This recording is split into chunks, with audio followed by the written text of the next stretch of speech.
Bonjour à tous et à toutes, bienvenue sur notre plateforme de Parole d'Impact produite par Live Production.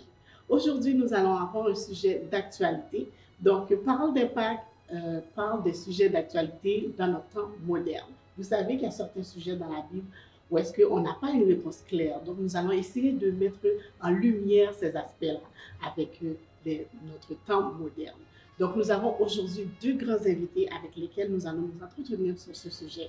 Donc, nous avons le pasteur Caleb Barthelus, qui est de l'église CEUM, excusez-moi, et aussi nous avons le pasteur Berthelus Gaspard de l'église La Mission.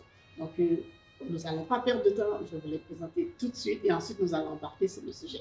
Bonjour pasteur, comment allez-vous? Bonjour Gianni, merci de nous recevoir par la grâce de Dieu. Ça va très bien, le Seigneur est fidèle. Amen, pasteur. Bonjour. Bonjour Gianni, donc ça va très bien par la grâce de Dieu. Parfait, monsieur. Donc, pour commencer, je suis en tour de table, présenter qui vous êtes, votre église, et ensuite nous allons embarquer dans le sujet. Donc, je conseille que le pasteur Barthelus. Caleb Bissi Barthelus, pasteur au complexe CUM sur la 8e avenue Saint-Michel, une église remplie de feu, de ferveur, une église où on essaie de faire la différence afin que Christ soit la référence. Amen. Berthelus Gaspard, pasteur de l'église La Mission. C'est une jeune église qui a pour but d'aller rejoindre les 100 églises. Justement, c'est un lien avec le sujet, et également des non-croyants. Donc, c'est une jeune église, on a à peine 5 ans, on va avoir 6 ans cette année, on pourrait dire. Et puis, c'est une église dynamique, très jeune église, une église entraînée et engagée pour l'avancement de l'évangile à Montréal. Merci, pasteur Berthelus. Donc, le sujet aujourd'hui, c'est « J'ai laissé mon assemblée ». Qui n'a pas laissé son assemblée? Qui n'a pas changé d'assemblée? C'est quelque chose qui arrive couramment dans notre société, surtout avec les milléniaux. Donc, nous allons regarder un peu qu'est-ce que la Bible dit et aussi cette tendance qui touche principalement les jeunes adultes, qu'on pourrait dire aujourd'hui. Donc, nous allons regarder le passage de la Bible qui est Hébreux 10, verset 25, donc je vais vous faire la lecture. N'abandonnons pas notre assemblée, comme c'est la coutume de quelques-uns, mais exhortons-nous réciproquement. Et cela autant plus que vous voyez s'approcher le jour. Donc, à la lumière de ce texte, pasteur, pourquoi les milléniaux ont-ils tendance à changer d'assemblée plus fréquemment que leurs parents? Et par rapport au texte que nous venons de lire, quelle est la position de la Bible de changer d'assemblée? Premièrement, c'est important de comprendre que les milléniaux, beaucoup d'entre eux vont changer d'assemblée parce qu'ils ont grandi dans des assemblées qui étaient le choix de leurs parents. Certaines d'entre elles étaient beaucoup plus traditionnelles, beaucoup plus rigides, beaucoup plus accentuées sur faire ceci, ne pas faire cela. Le milléniaux est une personne qui est en constante quête de recherche. C'est la génération Internet, c'est la génération je ne vais pas me limiter à des interdictions, je veux une explication.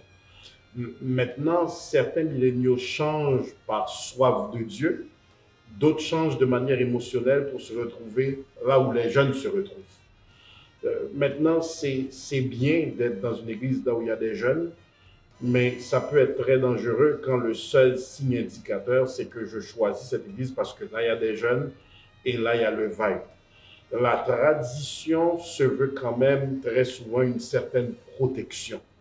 Je n'irai jamais, ça c'est moi, je ne parle pas de mes confrères, je ne serai jamais en conflit avec mes confrères, mais ça c'est ma position. Je n'irai jamais dans un ministère où il n'y a que des jeunes et il n'y a pas d'anciens. Les anciens se veulent quand même une protection, même lorsqu'ils sont rigides dans leur tradition, leur présence est nécessaire. Maintenant, n'abandonnons pas notre assemblée. Trop souvent, on va se choisir une église sur elle est grande, il y a beaucoup de membres, mon pasteur est connu, il s'habille bien, on parle de succès, on choisit une église par rapport à ce qui est dit de Christ. Avant de devenir membre d'une assemblée, est-ce que j'ai eu un temps de consécration? Est-ce que c'est mes émotions qui m'envoient là ou Dieu m'a dit, le CUM, c'est là que je dois me faire membre? Est-ce que j'y vais par émotion ou j'y vais par conviction divine? Et très souvent, celui qui change d'église comme il change de sous-vêtements, a-t-il réellement été guidé par le Saint-Esprit? Parce que le Saint-Esprit ne peut pas se tromper à chaque 4 ans. Pasteur, à toi la parole. Moi, je le vois aussi sur le plan sociétal. C'est-à-dire qu'il faut comprendre ou connaître qui est cette génération-là, la génération des milléniaux. En d'autres termes, c'est une génération qui comprend les personnes qui sont nées entre 1981 et 1996. Et on va constater que cette génération-là, eh bien, ils ont souvent les mêmes attitudes, les mêmes comportements. On constate également que c'est une génération qui aime beaucoup l'équilibre travail-famille. C'est extrêmement important pour cette génération. Mais on constate aussi autre chose. C'est une génération qui a vécu des bouleversements, beaucoup de changements. Des changements en termes sociétaux, des changements en termes politiques. Donc, c'est une génération qui a souvent vécu des changements. Donc, le changement, pour eux, ça leur fait pas peur, d'une part. D'autre part, cette génération-là aussi diffère de leurs parents. Leurs parents, ça dépend. Soit la génération silencieuse, ce sont les gens qui sont nés entre 1928 à 1945, ou certains d'entre eux ont des parents qui sont des baby boomers. Les baby boomers, ceux qui sont nés après la guerre, entre 1946 et 1962. Or, ces deux générations-là, eh bien, une des caractéristiques, ce sont des générations qui sont loyales. Ils vont garder le même emploi depuis plusieurs années. Contrairement à la génération des milléniaux. La génération des milléniaux, comme je vous l'ai dit d'entrée de jeu, c'est une génération qui aime le changement. On le voit sur le marché du travail, c'est compliqué pour certains patrons issus de l'ancienne génération. Et là, maintenant, ça se transmet également au niveau de l'Église. Mais j'ajouterais aussi qu'on vit dans une culture ayant un mépris pour l'engagement. Et malheureusement, ça a infecté l'Église. Et pour enchérir à ce que Pasteur Caleb a dit, effectivement, il y a des jeunes issus de cette génération-là. Cette génération-là, ils ont de très bonnes raisons pour changer d'assemblée, mais pour d'autres, ce n'est pas nécessairement de très bonnes raisons. Donc, je le vois aussi, oui, sur le plan spirituel, mais aussi, il y a aussi une question sociétale, une question sociale par rapport à ça. Merci. Je t'en prie. Par rapport à vos réponses, on voit qu'effectivement, ils vont avoir tendance à changer d'église, mais quelles seraient les raisons valables ou qui justifieraient justement de laisser une assemblée pour aller dans une autre? On parle d'un danger d'ordre doctrinal. Mm-hmm. Lorsque on est dans un territoire rempli d'hérésie, ça veut dire on vient à tordre le sens des Écritures, des hérésies, des faux enseignants, des faux docteurs. Comment évaluer ça? Évaluons toujours ce qui est dit sur Jésus. Évaluons constamment ce qui est dit sur Jésus. Évidemment, maintenant, quand on est dans un territoire où c'est beaucoup plus je dis, mon pasteur a dit que la Bible dit. Donc, quand on est dans un territoire dictatorial, ou l'autoritarisme, on doit changer d'assemblée également lorsqu'on est... On ne choisit pas une église tout simplement parce que la louange est au rendez-vous. L'adoration est au rendez-vous, la parole prophétique est au rendez-vous. Si l'enseignement de la parole n'est pas au rendez-vous, cette personne sera anorexique dans sa connaissance de Christ. Elle se doit de changer. Je vais dire ça et je ferme ma parenthèse rapidement. Pourquoi prier avant de choisir son église? Il y a beaucoup d'églises, Pasteur Bertoli, qui existent sur terre, qui n'existent pas dans l'esprit. Il y a beaucoup d'assemblées. Et là, je ne viens pas faire du prosélytisme pour mon ministère ou pour la mission. Je parle du corps de Christ dans son sens large. Il y a beaucoup d'églises, elles sont bien intentionnées, mais il n'y a pas un mandat divin. Tu demanderais au leader pourquoi il existe église, mais pour glorifier Dieu, on fait tout ça. Mais quel est ton mandat précis? Pourquoi es-tu établi? Donc, on se doit de quitter une assemblée lorsqu'il n'y a pas quand l'enseignement n'est pas au rendez-vous, quand ce n'est pas une communauté de prière, spécialement quand ce n'est pas une communauté d'amour. On ne va pas à l'église, Gianni, pour entendre la suite du potin. Je peux parler créole pendant quelques instants? Oui, bien sûr. M'bral, ouais, qui j'en ça va le fini. Faut là dans réunion ça. Faut pas la régler devant. À l'instant où l'église devient un champ de bataille, j'ai trop de défis personnels dans ma vie. J'ai besoin du Seigneur. Je me dois de quitter là où il y a la paix, là où il y a la joie. Et je ne vais jamais trouver une communauté chrétienne parfaite. Mais je me dois de trouver une communauté où ce que Jésus a enseigné, mais par-dessus tout, où on a réellement cette paix, cette joie en commun. On ne va pas dans une église où il y a toujours des débats ou des bisbilles. Merci. Il faut comprendre aussi que la génération des milléniaux, qu'on appelle génération Y aussi, eh bien, c'est une génération qui a soif. Bien entendu, je parle de ceux qui sont sensibles au christianisme. C'est une génération qui a soif de Dieu, qui a soif du vrai évangile. Donc, Du vrai évangile. voilà, l'évangile de Jésus. Donc, plusieurs d'entre eux vont changer d'église parce que, là je fais du coup sur ce que tu viens de dire, parce que l'évangile de Jésus-Christ n'est pas prêché. C'est un autre évangile qui est prêché. L'évangile de prospérité, je ne sais pas que je suis contre la prospérité, la Bible n'est pas contre la prospérité, mais à partir du moment que ça devient le message central, ça devient problématique. Ça devient problématique. Yes. N'oubliez jamais que cette génération-là a vu aussi la crise économique aussi. Ouais. Je nous balance. Voilà, donc écoute, ça n'attire pas les jeunes de cette génération-là qui ont soif du vrai évangile. Surtout que la génération Y aussi aime la justice sociale aussi. Yeah. Donc c'est important aussi qu'il y a un aspect de la justice sociale. Encore une fois, il ne faut pas faire de la justice sociale une idolâtrie. Sans même t'interrompre, pasteur, c'est même la génération verte, Exactement. la Oui. génération écologique. Oui. Sauvons la planète. C'est ça, Changement tu vois la planète. climatique. Yeah. Changement climatique.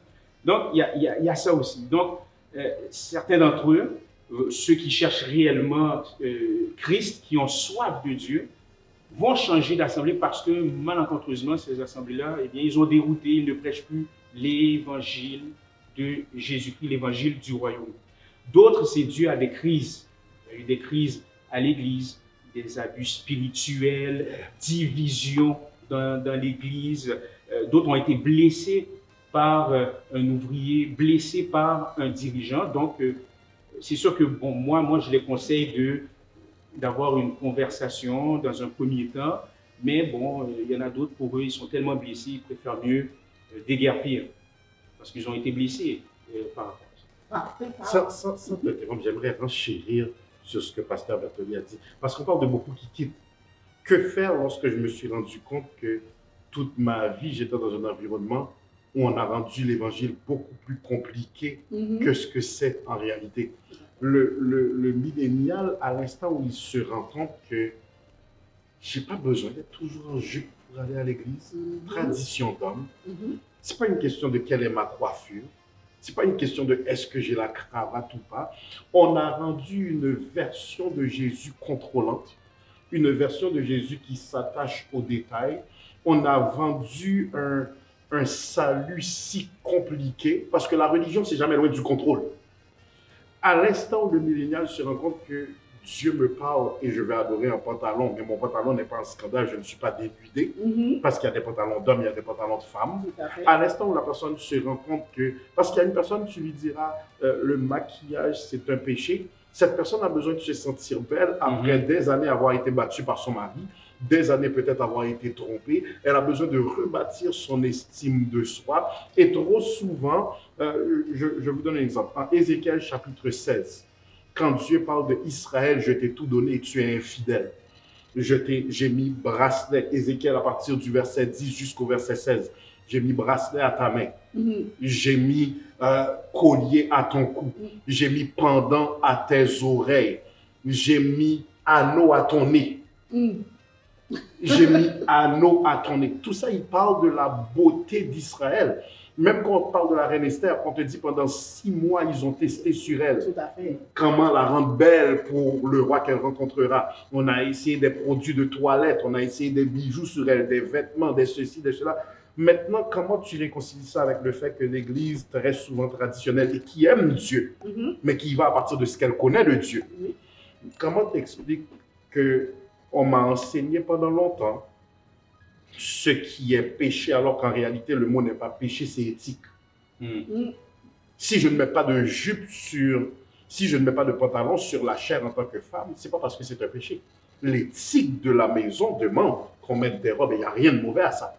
Si je ne mets pas certains bijoux, c'est pas parce que je suis en horreur à l'Éternel, c'est que l'éthique demande que je vienne de la manière la plus simple que possible. On a appelé péché ce qui était tout simplement éthique et règle de la maison. Le millénial, lui, il va poser des questions, puis il n'y a pas de « moi, fin de parler ». Il va dire « pasteur, ouvrons les Écritures ». Comment t'expliques ça? Et dis-moi pas, c'est l'Ancien Testament, le Nouveau Testament est une alliance qui est meilleure. Voilà. Ça, c'est un des traits de cette génération-là. C'est une génération qui pose beaucoup de questions. Oui, qui veut des réponses. C'est ça, ils veulent des réponses. On le constate sur le marché du travail. Idem également pour l'Église aussi. Et cette génération-là, là, je vais parler de ceux qui ont grandi dans un univers légaliste. Là où le légalisme a pris une place prépondérante dans l'Église. Mais ces gens-là, en vieillissant, maintenant vont se poser des questions. Ils vont constater que le légalisme religieux n'est plus pertinent pour eux. N'est plus pertinent. Ils veulent une expérience vraie. Ils veulent une vraie expérience. Ça sonne plus dans leur cœur. Donc, ces gens-là vont changer d'église, tout simplement. Parce que ça a pris... C'est pas que les églises traditionnelles sont mauvaises. C'est pas ça, là. Je ne veux pas déblatérer sur ces églises-là. C'est ça. Okay? C'est lorsque le traditionnalisme prend la place, c'est ça, de Jésus-Christ, le dessus. Là, il y a un problème. Oui. Donc, c'est normal que ces gens-là vont se poser des questions. Ils le font sur le marché du travail. Oui, puis je vous donne un exemple. J'écoutais le témoignage d'une personne qui disait lors du tremblement de terre en Haïti 2010, « Ouh, Seigneur, qu'on a tremblé, pays a écrasé parce qu'on t'a dit non, pas mes pantalons. » Et on doit arriver, Gianni, excuse-moi de m'éterniser sur ce point-là parce que Dieu travaille sur ce message-là depuis une dizaine d'années. C'est important. Exemple, pasteur, quand on rentre dans une dimension eschatologique fin des temps, le Fils de l'homme viendra comme un voleur dans la nuit. On l'entend avec une écoute légaliste. Pourquoi Dieu irait mourir à la croix pour moi, mais attendre que je sois en position de conflit pour sonner la trompette? Ah, bro! Non, quand il dit il viendra comme un voleur dans la nuit, c'est que ça viendra dans un temps inattendu. C'est simplement ça. Mais Dieu ne va pas mourir à la croix pour moi, pour me piéger. C'est pas ça. Donc, l'idée, c'est que trop souvent, l'église traditionnelle est bonne. Vous parlez à un hymnologiste. Je suis, je pense, le gardien du chant d'espérance dans cette nouvelle génération. Ça, vous parlez à quelqu'un qui aime la tradition.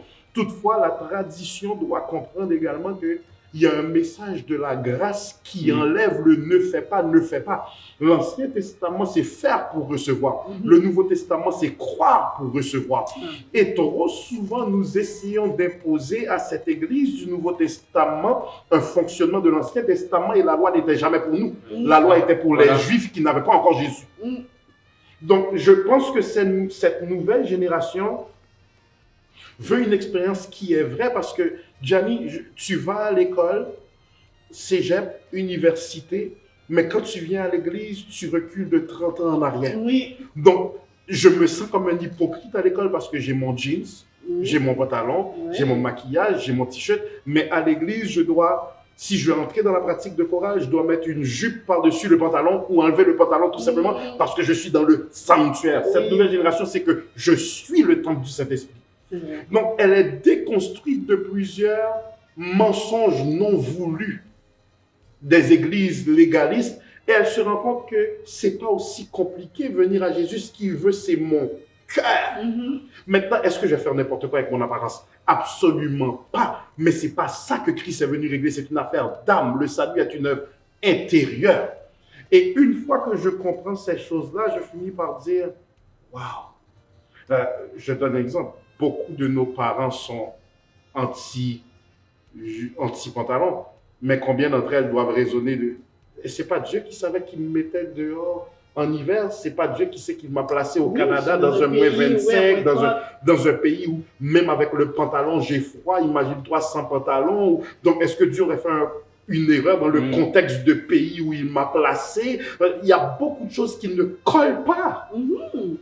Ça fait que ça crée un schisme entre ce que dit la Bible, ce que la personne comprend et l'ère dans laquelle on vit. Parce qu'il faut comprendre que la parole ne change pas, mais on vit dans une ère où il faut s'adapter aussi. Donc, ça me vient à l'esprit, pendant que vous parliez, vous avez évoqué plusieurs points. Est-ce que les milléniaux, ils ont, je ne veux pas généraliser, mais est-ce qu'ils ont la maturité, justement, pour comprendre qu'ils sont dans une assemblée où est-ce que le Christ, il va dire, ne pas pécher, ou c'est la tradition qui prend le dessus? Est-ce qu'ils ont cette maturité-là pour faire ce choix-là? De la même manière qu'on fait un choix de carrière, on fait un choix pour, on va dire, se marier, on fait un choix un peu partout dans la vie. Est-ce que cette maturité-là, ils l'ont pour faire ce choix, pour prendre cette décision? À mon humble avis, ils l'ont. C'est pour ça que j'ai expliqué au début qui est cette génération. 1981 à 1996. 81, là, vous êtes dans la quarantaine, début quarantaine. Donc, à mon humble avis, les gens qui recherchent réellement Christ, ils peuvent faire, ou du moins ils sont matures pour faire certains choix. Parce qu'ils font des choix en termes de carrière, ils font des choix en termes aussi politiques également. Donc, je peux vous dire sincèrement, ceux qui cherchent réellement Christ, qui ont vécu une expérience, pour emprunter ce que tu avais dit, qui ont vécu une expérience, ils sont assez matures pour voir que, il y a une dichotomie entre qu'est-ce que je suis en train de vivre socialement dans le milieu du travail, lorsque je sors avec des amis, et puis lorsque je viens dans une église qui sonne un peu, je ne sais pas, obsolète pour moi. Archaïque. Donc, ils sont capables de faire ce jugement-là. Ils sont assez matures pour constater cela. Parce qu'ils font des grands choix, des choix en termes de carrière. C'est la génération qui déménage le plus également. Comme je vous l'ai dit d'entrée de jeu, c'est une génération qui est accoutumée au changement. Donc, voilà pourquoi les chefs d'entreprise font des pieds et des mains pour les garder réellement. On va leur octroyer plus de congés, plus de privilèges, etc., des privilèges économiques, peu importe. Donc, on le constate aussi. Donc, c'est une génération qui a besoin de réponses. C'est une génération qui réfléchit aussi. Il ne faut pas oublier ça. C'est une génération qui réfléchit pareillement. Tout à fait. Je voulais juste renchérir sur ça. Quand je disais, ont-ils la maturité pour faire le choix? C'est vraiment, admettons, j'étais dans un endroit, dans une église où j'avais vécu certaines situations d'abus, peu importe. Comment j'ai cette maturité pour faire le bon choix maintenant pour aller dans la bonne église? Parce que je peux décider de faire un autre choix là. Mais l'affaire de maturité, c'est une belle question, Gianni, parce que combien de personnes diront les jeunes ne sont pas assez matures, mais c'est pas ces jeunes-là qui ont vu ces adultes se battre dans l'évangile depuis 20-30 ans. C'est pas ces jeunes-là qui regardent ces adultes se battre en réunion de comité. Donc, c'est pas parce que je vieillis d'un point de vue biologique que je vieillis d'un point de vue spirituel. Paul dit, vous qui devriez manger de la nourriture solide, vous en êtes encore au lait. Vous êtes encore des bébés dans les choses de Dieu. Donc, combien de personnes sont des septuagénaires dans la vie, mais des bambins dans l'esprit? Donc, le jeune, si sa relation avec Dieu est là où elle doit être, le Saint-Esprit est son enseignant. Donc, la maturité, ce n'est pas une question d'âge, c'est relatif à chacun. C'est là que Paul va dire à Timothée que personne ne méprise ta jeunesse. Maintenant, une autre chose qui est importante pour nous de comprendre, c'est que quand on parle de ont-ils la maturité pour rester ou quitter leur assemblée, des fois, Dieu a plus de respect pour ce jeune qui dit « je me déplace et je suis à la recherche », plutôt que cette personne qui est cuite dans cette tradition et qui dit « pour toute la jambe, là, pour aller encore là, pour tout investir, m'investir là, même si l'église n'a pas bon, même si après j'ai des c'est là pour me rester, ça fait 20 ans. » Donc, trop souvent, au nom d'un confort, on a cessé de chercher Dieu. Cette génération de milléniaux, ils peuvent faire des essais-erreurs, mais ils ne vont pas rester totalement dans cette situation où ils savent que Dieu n'est plus là. Ils vont se déplacer ou même quitte à rester chez eux tant qu'à être dans du n'importe quoi. Oui. C'est vrai. Donc, j'ai vraiment aimé les points qu'on a développés. Donc, quelles seraient les conséquences, positives ou négatives, de changer d'assemblée sur la vie spirituelle du chrétien sur le long terme? Je vais commencer par des conséquences positives. C'est-à-dire que la personne issue de cette génération qui va changer d'assemblée pour de bonnes raisons, on s'entend, eh bien, va s'émanciper de toute évidence. Il va grandir aussi sur le plan spirituel parce qu'il a eu une réponse à sa prière. Il a eu une réponse de par son observation aussi. Et bien entendu, quoi de mieux de s'épanouir, c'est important. C'est une génération qui aime voyager, qui aime vivre des expériences, qui aime aller dans les restaurants, etc. Donc, pour cette génération-là, c'est important de s'épanouir. Donc, quoi de mieux de s'épanouir en Jésus-Christ aussi. Donc, ça, c'est les aspects qui sont positifs. Maintenant, bien entendu, il y a des aspects négatifs aussi, notamment perte de l'engagement. N'oubliez pas ce que je vous ai dit. C'est-à-dire qu'on vit dans une culture qui méprise l'engagement. Au sein de notre génération, plusieurs vivent en concubinage. Ils ne veulent pas s'engager. Donc ça, c'est la culture qui l'informe aussi. Donc, un des dangers, c'est la perte d'engagement. Ils ne vont pas s'investir dans une église. Encore une fois, on ne veut pas généraliser, mais ça, c'est un des dangers. On ne va pas s'investir, on ne va pas servir dans l'église parce qu'on est en attente d'une église parfaite. Or, il n'y a pas d'église parfaite. À partir du moment, moi qui suis pasteur d'une église, à partir du moment où je mets le pied dans mon assemblée, l'église est déjà imparfaite. L'église va être parfaite parce que Christ est là, Christ dirige cette église-là. Voyez-vous? Un autre aspect négatif aussi, on vit dans une culture de consumérisme, qui consiste à un penchant pour l'achat de biens de consommation. Certaines personnes, malheureusement, qui voient l'église comme un bien de consommation. Je dois aller là parce que je dois recevoir constamment.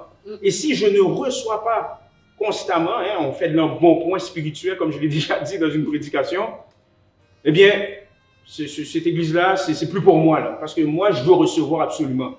Donc, c'est la mentalité du consommateur, consumériste. Là, je dois recevoir, je dois manger. Donc, ça, c'est un des dangers aussi, parce que c'est informé par la culture aussi.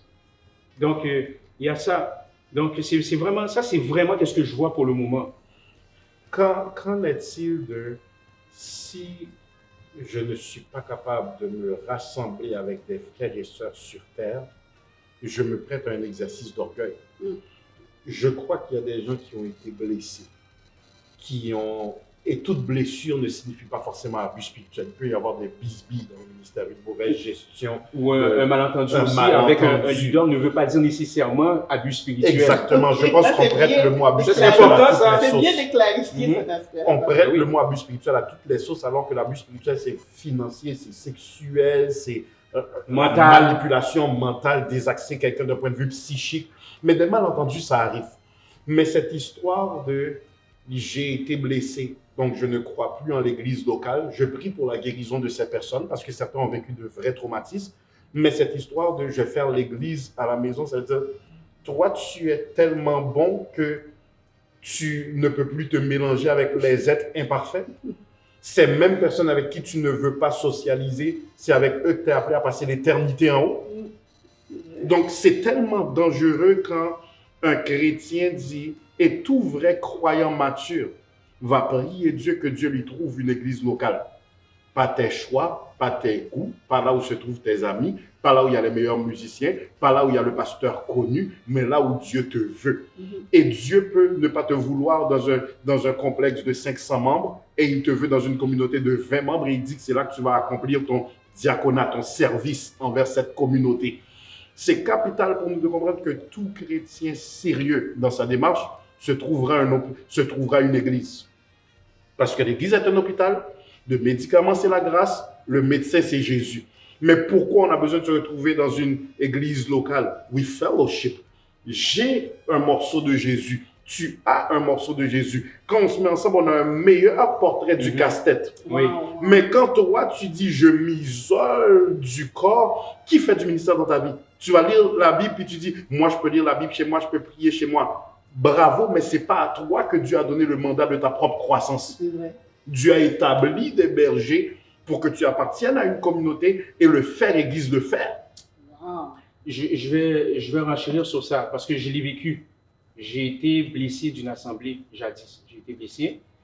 Mais pendant cette blessure-là, moi, j'étudiais en théologie. Je pense que je finissais mes études en théologie. Et je me souviens d'avoir dit à ma femme, parce que nous avions été blessés dans une assemblée, j'ai dit à ma femme, on n'a pas besoin de se rassembler. On n'a pas besoin de se rassembler parce que l'Église, c'est nous. Hein? Je disais ça. L'Église, c'est nous. Donc, là où 2 ou 3 se rassemblent, au nom de Jésus, eh bien, Jésus, il est présent. Donc, je parlais ainsi, parce que j'ai été vraiment blessé là, d'une certaine assemblée. Et puis, j'ai même dit à ma femme, écoute, on n'a pas besoin d'aller dans un rassemblement d'église, parce que j'ai étudié en théologie, je connais ma Bible, et puis ça finit là, ça finit là. Ma femme était très sceptique, hein. Elle dit, oh, va falloir qu'on prie sérieusement là-dessus, là. Je sais pas, je commence à avoir peur, là. Tu commences à dévier un petit peu. Je lui dis, non, c'est ça. Ok? Moi, je pense qu'on est correct avec ça. Et puis finalement, on a prié, j'ai prié, et puis j'ai senti que l'Esprit de Dieu me disait, écoutez, Jésus a bâti son Église. Jésus a bâti son Église. C'est lui qui est la fondation. C'est lui qui assure la fondation. Et toutes mes conceptions sont tombées. Donc, au fond, parce qu'il faut aller à la racine du problème. C'était un prétexte de ne pas aller au rassemblement d'église. Je savais pertinemment qu'au fond de mon cœur, c'était impératif, c'était important pour mon âme. Vous comprenez? Mais je prenais le prétexte des études en théologie, etc., le savoir. Et puis finalement, pendant que je priais, voilà pourquoi c'est important. C'est important de prier, c'est important aussi de parler aussi à des gens qui sont matures dans cette matière. Parce que j'ai consulté aussi des collègues pasteurs, etc., des plus vieux, là, ceux qui sont chevronnés dans ça. Et j'ai prié, j'ai tenu compte aussi du conseil de ma femme. Et puis, je suis tombé sur ce passage hein, lorsque Jésus-Christ a dit qu'il bâtirait son église. Mais il n'a pas dit qu'il va bâtir l'église sur quelqu'un d'autre, sur un autre fondement. C'est lui. Quand je suis tombé sur ce passage, j'ai fait aïe. C'est ça. L'église a toute son importance. C'est la force d'être ensemble. Et très souvent, cette intolérance que nous avons envers l'église, nous avons cette tolérance au travail où nous sommes victimes par moments de racisme, où nous sommes dans un environnement de compétition. La personne qui est très insoumise dans l'église, certaines fois, est très reste avec au travail. Attends, je passe devant un petit Timothée, est-ce que je vous prends une crème 3 sucre? On est très soumis au travail parce que notre chèque, on ne veut pas qu'il manque. Ouais. Depuis combien de temps notre chèque spirituel est à 0? Dieu veut nous payer des heures, mais il ne nous trouve pas. Cette intolérance qu'on a contre les hypocrites, il y en a plus à ton travail. C'est vrai. Cette intolérance qu'on a contre les jaloux, il y en a à ton travail. Donc, trop souvent, à la place de voir les pailles qui sont dans les yeux des chrétiens, pourquoi toi, tu ne viens pas à l'église en disant « Laisse-moi être la solution. Laisse-moi venir chercher Jésus. » Parce que, pasteur, tu as des gens à la mission. Leur nom n'est jamais dans aucun ragot. La personne vient prendre son service, salue 2-3 personnes, s'en va à la maison. Très souvent, toi qui passes d'assemblée en assemblée, et ceux qui ont des différends dans les églises, pas tous, mais plusieurs, sont déjà rendus à 4-5 églises. Donc le problème, c'est toujours les autres, jamais toi. Et c'est important aussi d'aller chercher conseil. Parce que je pouvais tomber dans ce piège-là. Mais oui, j'avais études en théologie, etc. Je pouvais tomber. Je veux te dire merci, tu te souviens à l'Université de Montréal quand tu m'envoyais tes notes des fois quand j'étais un peu absent. Cet homme est tellement intelligent. Que Dieu le bénisse. Continue. Merci. Mais c'est ça. Donc là, il a fallu que j'écoute, hein, que j'écoute ma femme. Il a fallu aussi que je puisse aller chercher conseil aussi à d'autres chrétiens aussi qui m'ont encouragé, qui m'ont aidé dans ça. Et pour d'autres, il y a d'autres personnes qui n'ont pas comment dirais-je, cet entourage-là. Moi, je leur conseille d'aller oui, chercher Dieu, mais aussi d'aller consulter aussi d'autres chrétiens qui sont un peu plus matures aussi, parce que le problème, c'est d'être isolé. Et je l'ai déjà dit plusieurs fois, à maintes reprises. Je n'ai jamais vu, vous pouvez me corriger s'il y a lieu, je n'ai jamais vu un chrétien qui ne va pas au rassemblement d'église, hein, n'est-ce pas, qui a cessé d'y aller, mais qui grandit spirituellement, qui est épanoui. Tôt ou tard, ces gens-là finissent par lâcher la force. Et là vient Hébreux 10, 25, n'abandonnons pas notre assemblée comme c'est la coutume de plusieurs. We need that fellowship.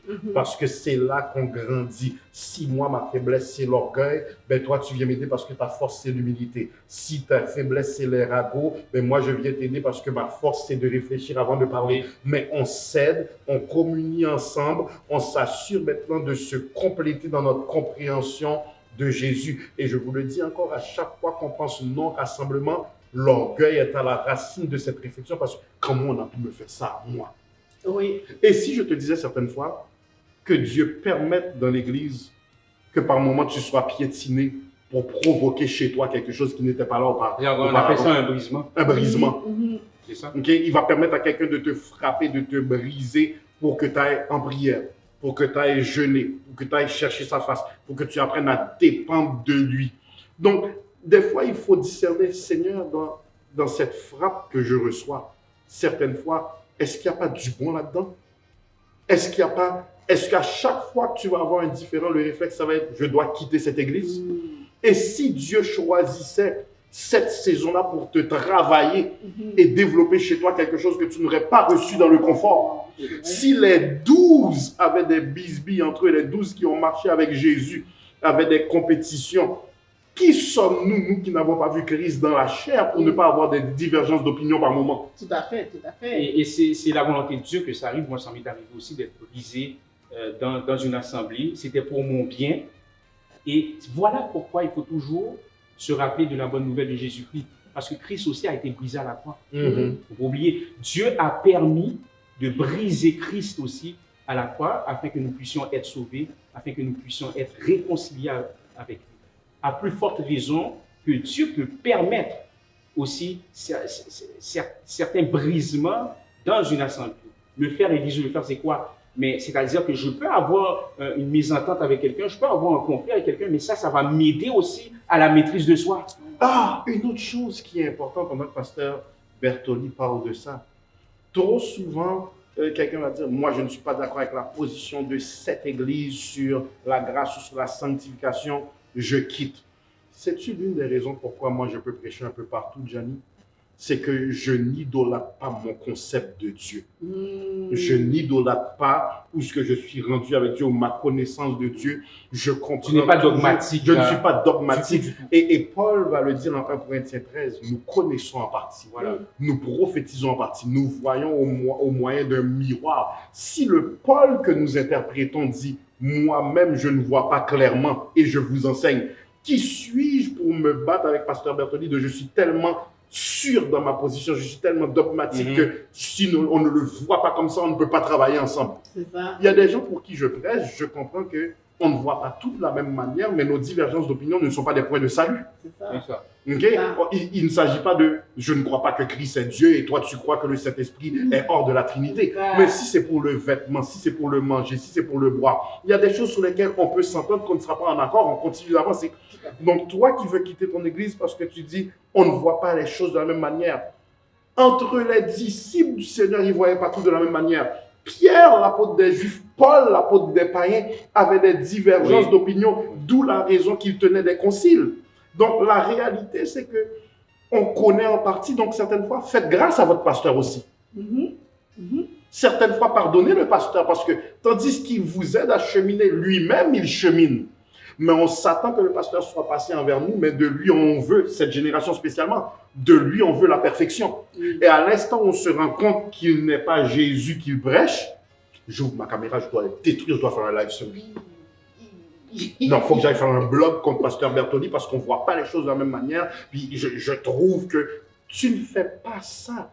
Je te fais grâce, tu me fais grâce, nous grandissons ensemble. Il y a un conflit, nous le réglons. J'ai jamais vu une génération autant mettre l'abus spirituel à l'avant alors que quand on entend des histoires, il y a des vraies histoires d'abus, il y a d'autres histoires, c'est juste un conflit. Juste un conflit. Donc, les conflits, c'est partout. Que ce soit à l'église, dans le milieu du travail aussi. Donc, tout à fait, tout à fait. Les conflits n'empêchent pas qu'on soit des chrétiens dans une assemblée chrétienne avec d'autres chrétiens. On est, oui, dans une assemblée chrétienne, mais on n'est pas encore des saints. Pasteur Bertoli et moi, on sait s'asseoir très souvent chez lui, chez moi, nous nous asseyons avec d'autres pasteurs. Des fois, nous débattons et c'est extrêmement chaud. Oui. Mais la beauté, c'est que nous débattons dans le respect et aucun d'entre nous a la science infuse où mon concept de Dieu est le concept parfait. C'est ça. On ne le prend pas personnel. Non! Enfin, ça me vient avec l'autre extrême. Un chrétien peut-il être membre de plusieurs églises? Et aussi le fait qu'aujourd'hui, on est à l'ère de la technologie et nous savons que les milléniaux sont à l'ère de la technologie. Donc, le fait de pouvoir suivre différents services dans une journée, on peut suivre 5 services-là. Puis écoutez, est-ce qu'on peut être membre de plusieurs églises? Ou du moins, est-ce qu'il y a un danger là-dedans? Ou c'est tout à fait... Depuis 10 mouvements là, quand Y a-t-il... Mais en réalité, il n'y a rien qui indique expressément que d'être membre de plusieurs assemblées est une chose négative dans la Bible. Toutefois, pourquoi la Bible n'en parle pas? Parce que cette pratique n'existait pas. Au 1er siècle, les membres d'église n'allaient pas d'église en église, donc ça n'existait pas. Mais qu'est-ce qu'on constate par ailleurs, c'est que les gens étaient très assidus dans leur église locale. Vous allez le voir dans Actes chapitre 2, je crois que c'est les versets 46 et 47. Donc, on peut comprendre que je pense qu'il y a lieu réellement, il y a lieu de comprendre qu'on doit rester dans le même assemblée pour pouvoir grandir. Mais si on constate qu'il y a des gens qui vont d'église en église, je crois qu'il y a lieu de questionner leurs préoccupations. Je crois que leur préoccupation est liée soit à la motivation. Quel est le motif? Pourquoi aller d'église en église? C'est quoi le motif réel? Donc, il y a une question de motivation, mais il y a aussi la question de l'engagement aussi. C'est une génération, en général, qui n'aime pas trop l'engagement. Donc, il y a lieu de se questionner. Donc, moi, je connais des gens qui vont d'église en église. Donc, je leur pose cette question. Je leur pose cette question. Quel est ton motif? Pourquoi? Le pourquoi? Et aussi, peut-être c'est lié aussi à un problème d'engagement. Qu'est-ce qui pousse ces gens-là à le faire et pourquoi ils le font? La plupart du temps, quand tu vois une personne qui va d'église en église, c'est une future sans église. C'est une future personne, je n'irai plus à l'église. Parce que cette perfection que tu cherches d'assemblée en assemblée, certaines fois, tu es le problème en déplacement. C'est pour ça que la plupart de nos églises ont les mêmes fléaux, parce qu'on grandit beaucoup plus par évangélisation qu'évangélisation. Mais ce sont très souvent les mêmes cancers qui se promènent d'assemblée en assemblée et qui essayent d'imposer leur même mentalité, qui essayent d'imposer leur propre vision dans la vision, qui essayent d'imposer leur culture prophétique. C'est dangereux. Ça, moi, si tu es une personne qui promène l'église en assemblée, d'église en église, le CUM, c'est pas pour toi. Parce qu'on est une assemblée toute assemblée doit bâtir des disciples. Je dois pouvoir voir ta progression. Je dois pouvoir t'accompagner dans les différentes étapes de ta vie. Dieu n'a pas fait d'erreur quand il t'a placé chez moi et non à tel autre endroit. Donc, si tu es là et tu changes d'assemblée en assemblée, tu as une culture de soumission. Je ne suis pas ton maître, mais l'Éternel m'a placé comme ton berger. Et si tu quittes pour tel problème que tu as là, c'est comme la personne qui dit « je veux me divorcer parce que dans ce mariage, il y a tel problème ». Il y a un autre problème qui t'attendra dans la prochaine relation. C'est vrai. Des fois, tu dois choisir ta difficulté et dire « je vis avec ». Ou bien « je prie jusqu'à ce que l'Éternel emmène un changement ». Mais changer d'église, tu vas quitter pour X, tu vas trouver Y comme problème dans une autre assemblée. L'église parfaite n'existe pas. Il convient également de souligner, lorsqu'on parle avec ces gens-là, au niveau du disciple-là, comme tu l'as si bien dit, des fois, moi, qu'est-ce que je fais? C'est-à-dire, je dis à ces gens-là qui changent souvent d'assemblée, parce que j'ai des ex-personnes qui allaient dans plusieurs assemblées au sein de mon église, et puis je leur disais, maintenant ils sont devenus des leaders, mais je leur disais, quelle est la motivation? C'est quoi? Et on va aussi examiner le problème de l'engagement. Et je leur dis, tu as aussi une réponse aussi à une église. Parce que ces gens-là, c'est ça, ils cherchent l'église parfaite. Mais la pièce manquante dans telle église, mais c'est peut-être toi. Maintenant, allons examiner c'est quoi. Et là, on rentre dans le sujet de l'appel. On rentre dans le sujet de l'engagement. Donc, je crois qu'il y a lieu aussi de faire, comme tu l'as si bien dit, du cipolla aussi, les enseigner sur ça. Mais il faut toujours trouver, parce que ça, c'est, moi, j'appelle ça des fruits. Hein, c'est des fruits. C'est comme un arbre, et puis c'est des fruits. Je vais d'église en église, mais c'est quoi la racine du problème? Pourquoi? C'est quoi la motivation? Il faut aller là, parce que l'erreur que je faisais jadis, j'arrachais le fruit. Ah ben on va régler ça, on va prier là pour que tu trouves une église stable. Hein, on va prier, on va casser ça dans le nom de Jésus. Mais ça, on arrache le fruit. Mais si vous arrachez le fruit, qu'est-ce qui arrive? Au bout de quelques temps, ça repousse. Oui. Donc maintenant, il faut aller à la racine du problème. C'est quoi ta motivation? Quelle est ta croyance? Quel est le mensonge aussi qui est derrière cette croyance-là? Moi, dans un autre ordre d'idée, je suis rendu dans une place dans ma jeune vie où je ne suis plus attristé comme avant quand je vois un membre quitter. Moi, j'avais ce défaut, Gianni, tu quittes l'église, on est ennemis. Tu peux me voir dans un lieu, j'aurai le torticolis parce que je vais rester là, parce que mon ennemi est là. Ah, on quitte CUM? Ah, CUM que bon Dieu établi, on quitte? Viens pas me dire bonjour. Ne pense pas que je viendrai à ta graduation. Non, on ne se connaît plus. Wow. Ça, c'était mon défaut il y a 10 ans. Maintenant, je suis tellement sécure dans le plan de Dieu que tu quittes, on va se dire bonjour, que Dieu te bénisse, parce que tout le monde n'est pas appelé à rester non plus. Oui. Il y a personne à leur cheminement. Chaque personne a leur cheminement. Il y a quelqu'un, il y a une saison que Dieu t'avait envoyé au Syrium parce qu'il y avait ça que tu avais besoin de prendre là. Maintenant, il dit tu vas continuer à la mission parce qu'il y a ça que tu as besoin de prendre là. Et ce n'est pas nécessairement péjoratif aussi. Voilà pourquoi il ne faut pas le... Excuse-moi de couper. Vas-y. C'est ça, c'est une question de saison. Des fois, il y a une saison. Moi, je l'ai vécu aussi. J'ai été leader de jeunesse dans une église. Yeah. Mais j'ai appris là. Et ensuite de ça, bon, malencontreusement est arrivé un scandale dans cette église-là, donc qui a fait en sorte que l'église a implosé, elle a vraiment explosé. Donc, du coup, j'ai été maintenant recruté dans une implantation d'église. Tu vois, j'ai évolué aussi. Donc, c'est important de comprendre aussi, il y a une question de saison aussi.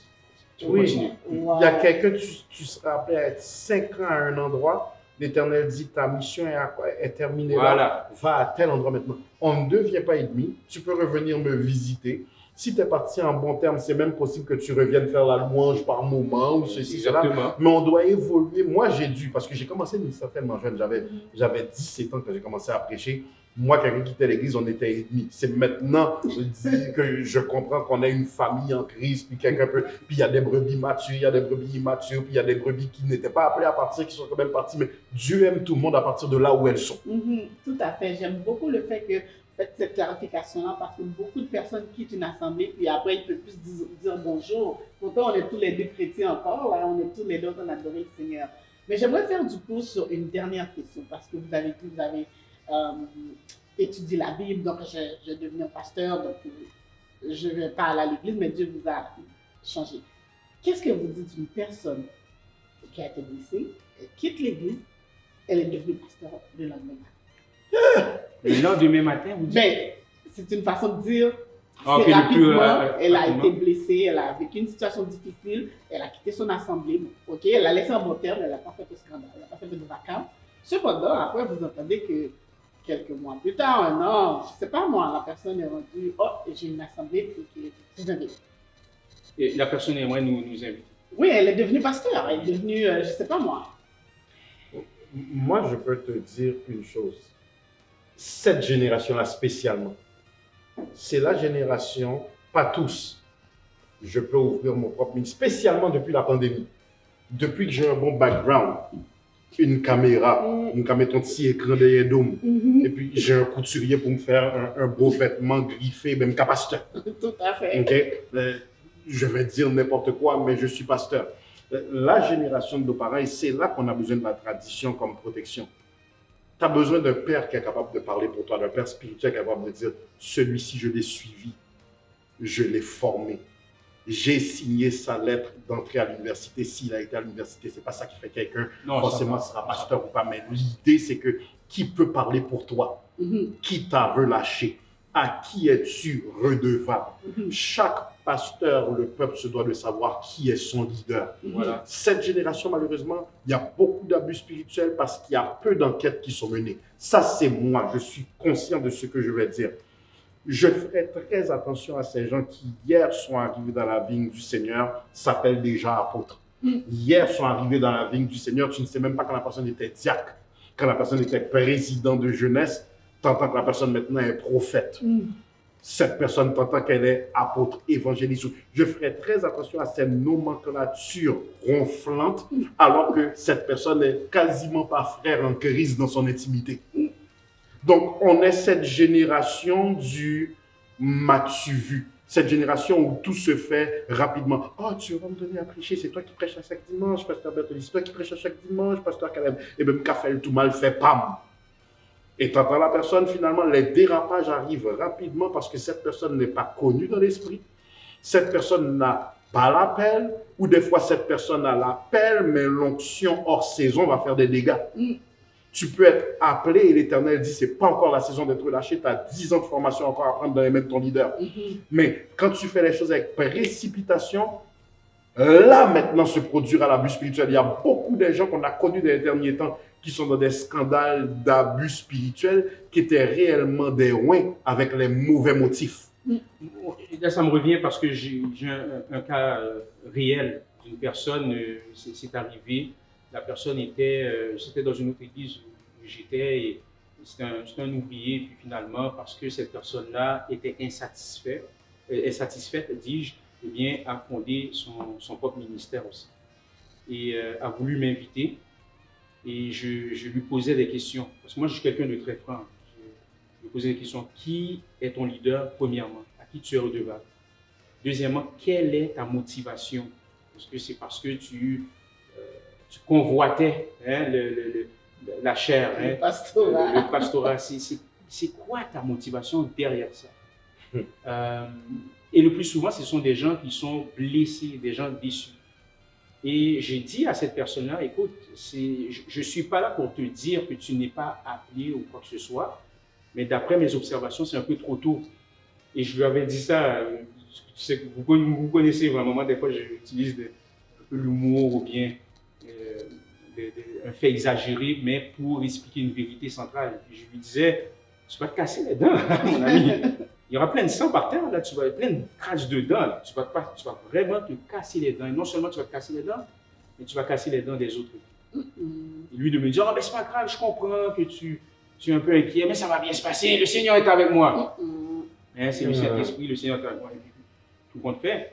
Bon, chance pour lui que son assemblée n'a pas grandi, ils étaient uniquement 3. Ça, je suis très honnête. Ils étaient uniquement 3 pendant des années. Le Fils de Saint-Esprit. Ils étaient 3. Et finalement, eh bien, ils se sont blessés entre eux. Wow. Parce que tu es blessé. Oui, c'est ça, il faut. Tu n'as pas pris le temps de guérir. Et cette personne-là était redevable à personne.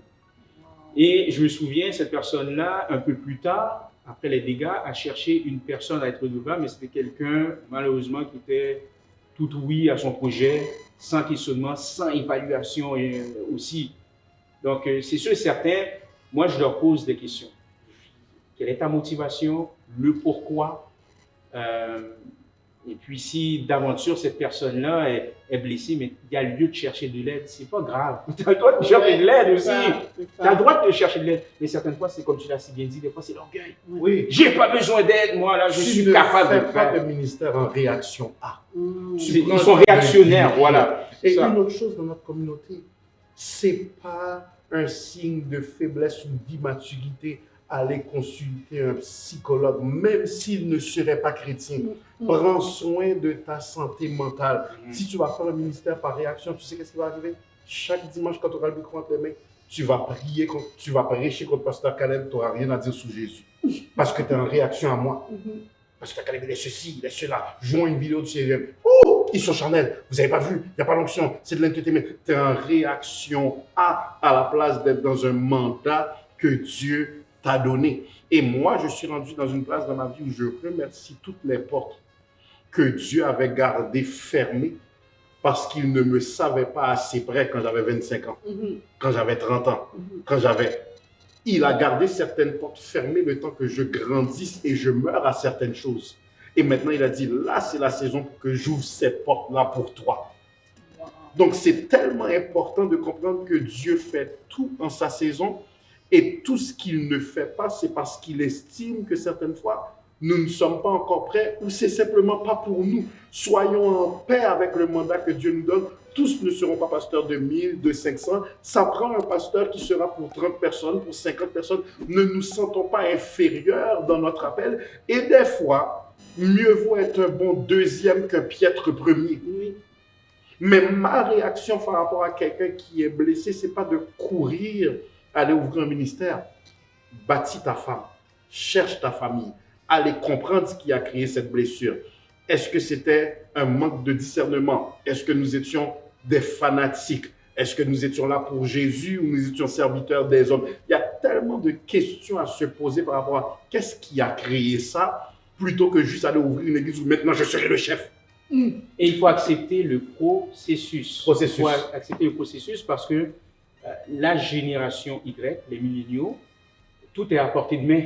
Oui. C'est ça, c'est informé par la culture. On a tout vite, là. Uber, lorsque tu vas dans un restaurant rapide, c'est ça, ça le dit rapide. Donc, dans leur esprit, il faut que j'ai ça aussi. Il faut que je réussisse rapidement. Et parce que ça ne fait jamais long feu. Mais non, c'est Ces ça. ministères-là, s'ils ont 5 ans, 7 ans maximum, ça finit par tomber parce que ce n'est pas bâti sur du solide. Et je vous le dis encore, il y a encore, selon moi, des gens qui ont un mandat apostolique sérieux. Nous sommes tous apostoliques. Le mot parle d'envoyer. Mais tout apôtre n'est pas forcément un faux. Mais j'ai de la misère, moi, quand je vois ces petits jeunes s'appeler apôtres, alors qu'il y a des pères qui font du ministère dans la ville depuis 50 ans qui ne se sont même pas donné ce droit-là. Les gens vont s'appeler prophètes, mais ils ont tous eu une prophétie le 12 septembre, jamais le 10 septembre, qu'il y aura un 11 septembre. Donc, c'est une génération, trop souvent, qui est tellement léger sur les titres.